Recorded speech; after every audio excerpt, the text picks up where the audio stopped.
जैसा कि अभी मैंने कहा कि मैं भूल न जाऊं, इसलिए मैं यह पहले कर देना चाहता हूं। इस पर मुझे मार्क ट्वेन की एक बात याद आती है। आपने मार्क ट्वेन का नाम सुना होगा, जो 9th के बच्चे हैं, वो निश्चित उनमें से कुछ बच्चों ने नाम सुना होगा। मार्क ट्वेन यूरोप के बड़े दार्शनिक के रूप में जाने जाते हैं, बड़े लेखक रहे हैं और बहुत ही विद्वतापूर्ण विचार उन्होंने अपनी किताबों में प्रस्तुत किए हैं और बड़े मजाकिया स्वभाव के भी वो थे। तो मार्क ट्वेन ने एक जगह लिखा है कि आदमी को जब भाषण देने के लिए कहा जाता है तो वह 3 स्तर पर भाषण देकर लौटता है। ध्यान से इसको सुनना। पहले तो जब उसको पता रहता है कि मुझको बोलना है, ये सबके साथ 100% 100% के साथ है कि पहले तो जब उसको पता रहता है कि मुझको मंच पर जाकर कुछ बोलना है तो वह सोचता है कि मुझे क्या क्या सब बोलना है। दूसरा, वह जो बोलता है वह सोचा हुआ शायद नहीं बोल पाता है, जो वह सोच कर आया होता है उसके अलावा वो कुछ बोल देता है। और तीसरा, जब वह बोलकर अपनी जगह पर जाकर बैठता है तब वह सोचता है कि यह तो छूट ही गया, यह भी मुझे बोलना चाहिए था, अगर यह मैं बोला होता तो मेरा भाषण शायद बहुत अच्छा होता। ठीक है। तो यहाँ पर 2 प्रतियोगिताएं आज थी। एक भाषण प्रतियोगिता जो छोटे बच्चों के लिए थी और बड़े बच्चों के लिए, 6 के बाद बड़े ही हम लोग मानते हैं। तो बड़े बच्चों के लिए 2 वाद विवाद प्रतियोगिताएं, 2 ग्रुप। चाहे जिन कारणों से भी हो, 11वीं कक्षा के एक छात्रा ने भी इसमें भाग नहीं लिया, लेना चाहिए था। केवल 9वीं के बच्चों ने इसमें भाग लिया। फिर भी 9वीं के बच्चों ने जो प्रस्तुति दी, मैं पहले ऊपर से शुरू करूंगा कि 9वीं के बच्चों ने जो प्रस्तुति दी, अभी का जो सबसे ज्वलंत प्रासंगिक मुद्दा हमारे देश में है वह है एक देश एक चुनाव। ऐसा इसलिए कि ऐसा था ही पहले। जैसा कि बच्चों ने बड़ी अच्छी जानकारी दी, तथ्यात्मक फैक्चुअल जानकारियां उन्होंने दी और बताया कि यह एक देश एक चुनाव हमारे यहाँ यह संवैधानिक व्यवस्था थी ही, इसलिए इसमें कोई दिक्कत नहीं है। बच्चों ने बहुत अच्छे तर्क प्रस्तुत किए कि संवैधानिक व्यवस्था थी। इसलिए मैं उन बच्चों को ध्यान दिलाना चाहूंगा जिन्होंने विपक्ष में यह कहा कि हमें संवैधानिक व्यवस्थाएं बदलनी होंगी और बहुत सारे कानून बनाने होंगे या कुछ ऐसे निर्णय लेने होंगे जो नहीं है। ऐसा नहीं है, यह व्यवस्था थी ही हमारे, यह संविधान में ही व्यवस्था है कि एक देश एक चुनाव हो, और ऐसा हुआ था। अब चाहे जिन कारणों से भी हुआ कि चुनाव की प्रक्रिया बदल गई और चुनाव, अभी हमने देखा कि 2024 में लोकसभा का चुनाव हुआ, फिर उसके बाद हरियाणा और जम्मू कश्मीर का चुनाव हुआ, फिर उसके बाद महाराष्ट्र झारखंड का चुनाव हुआ, अभी कुछ दिन बाद दिल्ली का चुनाव होने वाला है, फिर कुछ महीने बाद बिहार का चुनाव होने वाला है, फिर अगले साल उत्तर प्रदेश, बंगाल, तमिलनाडु आदि का चुनाव होने वाला है। इस तरह से चुनाव, तो इससे जनता भी, हम सभी बोर हो चुके हैं और उसमें जो खर्च होते हैं और जो साधन, मानव संसाधन जो लगता है वह भी बड़ा खर्चीला और उबाऊ होता है। और जिनकी ड्यूटी लगती है वह इतना कठिन होता है कि अगर आप उस ड्यूटी में नहीं जाएं तो आपको उस दौरान का वेतन काट लिया जाएगा, किसी कीमत पर वेतन, आपको वेतन नहीं मिलेगा। मैं इसलिए कह रहा हूँ कि मेरे पिताजी ने एक बार इनकार कर दिया था। उन्होंने कहा कि मैं बम विस्फोट देखने वहां नहीं जाऊंगा, क्योंकि उस समय में बिहार के चुनाव में निश्चित रूप से बम विस्फोट और ये सब हुआ करता था, मारपीट फसाद हो जाता था। वो नहीं गए थे और उनका 15 या 16 दिन के पैसे उनके काट लिए गए, मरते दम तक उनको वो पैसा नहीं मिला। तो इस तरह से बहुत सारी चीजें एक देश एक चुनाव के नहीं होने से होता है। दूसरा, सोशल मीडिया, इस पर बहुत कुछ कहने की जरूरत नहीं है। आप सभी इसमें, छोटे बच्चे भी और बड़े बच्चे भी, शिक्षक भी और बुजुर्ग भी, सभी इसका लाभ उठा रहे हैं। किसी ने उसके विपक्ष में कहा कि बहुत सारे लोग बैठे रहते हैं, हमारे मिश्रा सर ने कहा कि सारे परिवार के लोग बैठे हैं, सब मोबाइल लेकर के बैठे हैं। यह भी सही है, लेकिन यह भी सही है कि जहाँ बड़े बुजुर्ग हैं उनको कोई पूछने वाला नहीं, कोई काम नहीं है, तो बेचारे अपना मोबाइल में यूट्यूब में भजन सुन रहे हैं। सिनेमा, अगर वे अपने जीवन में रसिक रहे हो, सिनेमा देखने के प्रेमी रहे हो, तो मैंने देखा है कि अपना यूट्यूब पर सिनेमा भी देख रहे हैं, अच्छे अच्छे गाने भी सुन रहे हैं, तो उन बुजुर्गों का समय भी उसके माध्यम से कट जाता है।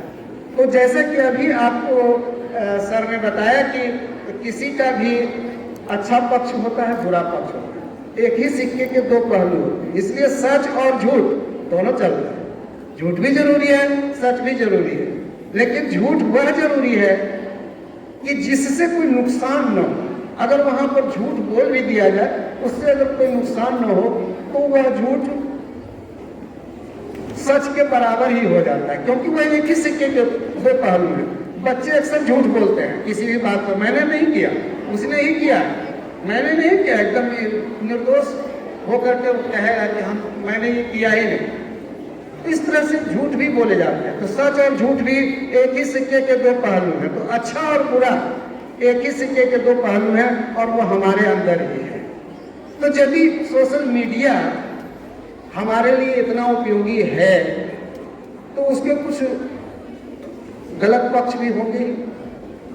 जिसका दिमाग खुराफाती है, जो बुरा सोचता है वह उसका बुरा उपयोग करेगा, जो भला सोचता है वह भला उपयोग करेगा।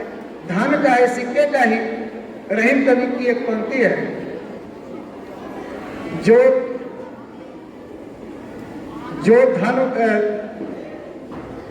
जल बाढ़े नाव में अगर जल बढ़ जाता है तो नाव डूबने लगेगी। घर में बाढ़े दाम, पैसा, क्योंकि दोनों एक ही है। पैसा दोनों के लिए जरूरी है, अच्छाई के लिए भी, बुराई के लिए भी। तो घर में बाढ़े दाम, दोनों हाथ उलीचिए, यही सयानों काम। जैसे नाव में पानी बढ़ जाता है तो नाव से पानी को उलीचते रहिए, नहीं तो डूब जाएगी और आप खत्म, मर जाएंगे। उसी तरह घर में अगर बहुत पैसा आ गया तो उसके दान पुण्य, उसका सदुपयोग कीजिए, सदुपयोग कीजिए, लेकिन उसका दुरुपयोग भी होता है। पैसे का दुरुपयोग भी होता है, पैसे का घमंड भी लोगों का होता है, और वो अपने को समाज में दिखाता है, हमेशा कॉलर टाइप करके चलता है कि मैं कुछ भी कर सकता है, लक्ष्मी पर मुझको विश्वास है। तो उसमें भी अच्छा पक्ष है और बुरा पक्ष है, सब जगह। हम यहाँ खड़े हैं, पूरी रिस्क पर खड़े हैं। इस दुनिया में हम जी रहे हैं पूरी रिस्क के साथ। हमेशा सफलता असफलता, शायद प्राचार्य मोहन, आपका गला खराब इसलिए आप नहीं बोलेंगे, तो मैं थोड़ा इसीलिए मैं इत्मीनान से मैं बोल रहा हूँ। तो घड़ी में देख रहा हूँ, तो वैसे भी मैं बहुत ज्यादा बोलता नहीं हूँ, उतना ही बोलता हूँ जितना मैं जरूरी समझता हूँ। तो सोशल मीडिया या चाहे जो भी, उसके गलत पक्ष भी होते ही हैं। हम इस दुनिया में, अभी मैं बता रहा था कि मैं इस दुनिया में ही हूँ, पूरे रिस्क पर हूँ।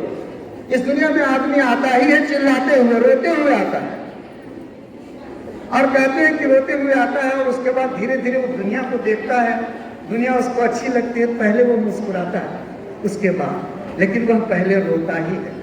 इसलिए असफलता, छोटे बच्चों के लिए जो शीर्षक दिया गया था, बहुत अच्छा शीर्षक। इस बार भाषण के लिए भी हर बार हम अच्छा शीर्षक देते हैं, वो आपके लिए भी देते हैं, आपके लिए ही होता है। कि आप इसके माध्यम से कुछ सीखें, कुछ जानें और अपने जीवन में उसका सदुपयोग कर पाएं।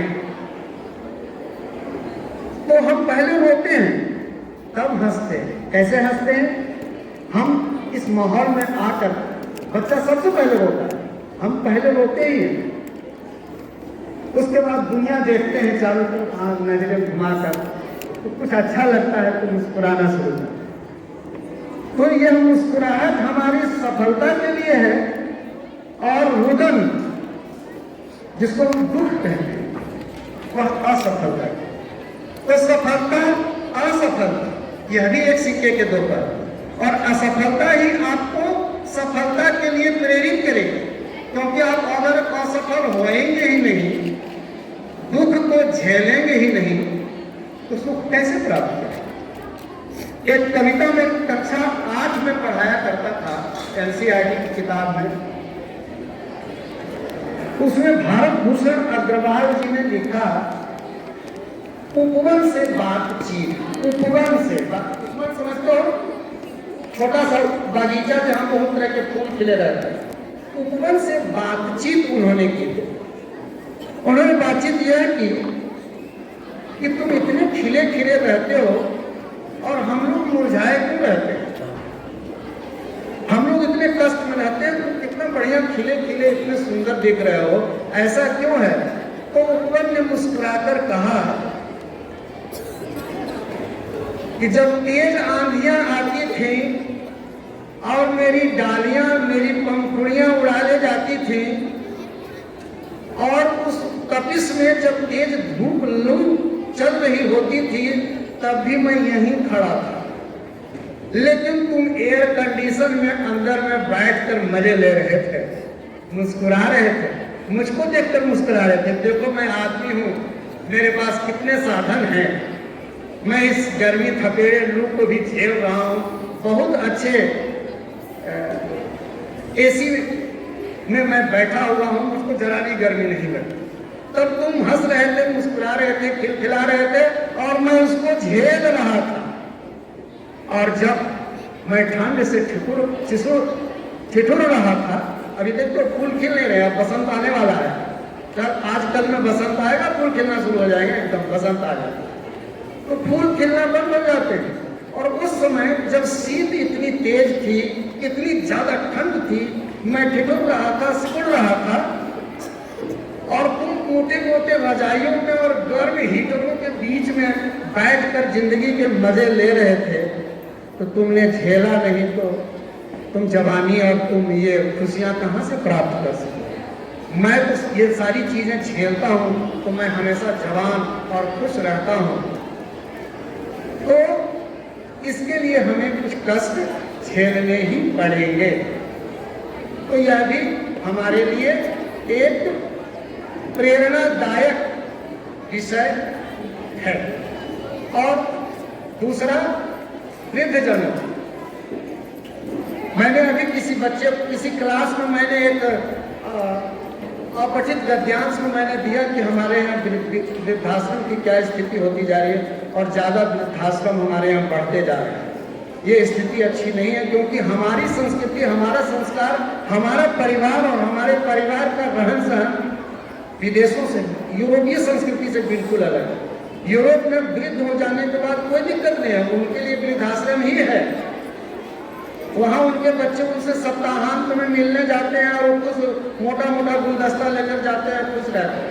और उन वृद्धाश्रमों को बनाया जाता है छोटे बच्चे किंडर गार्डन के आसपास में, जहाँ छोटे बच्चों का स्कूल होता है किंडर गार्डन, उस किंडर गार्डन के पास ही उन वृद्धों के लिए आश्रम होते हैं। क्यों? क्योंकि वे खा पी करके, नाश्ता करके छोटे छोटे बच्चों को देखते रहते हैं, खेलते देखते रहते हैं। तो उनके स्वभाव में, उनके संस्कार में, हमारे यहाँ ऐसा नहीं है। इसलिए केवल वृद्धाश्रम की दृष्टि से यह विषय नहीं है, बल्कि यह विषय आपके लिए इसलिए भी है कि केवल अपने वृद्धों का ही सम्मान न करें। मतलब हमारे अपने दादाजी हैं, नाना जी हैं, चाचा जी हैं, तो हम उनका सम्मान करें, ऐसा नहीं।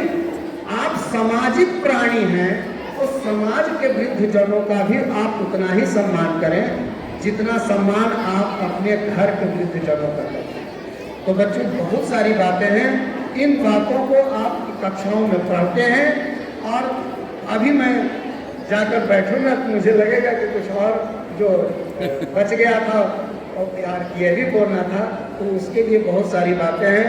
जैसे हरि अनंत हरि कथा आनंदा होता है, तो कहने के लिए बहुत सारी चीज़ें हैं, इसलिए मैं इतना थोड़ा विस्तार में मैंने बताया।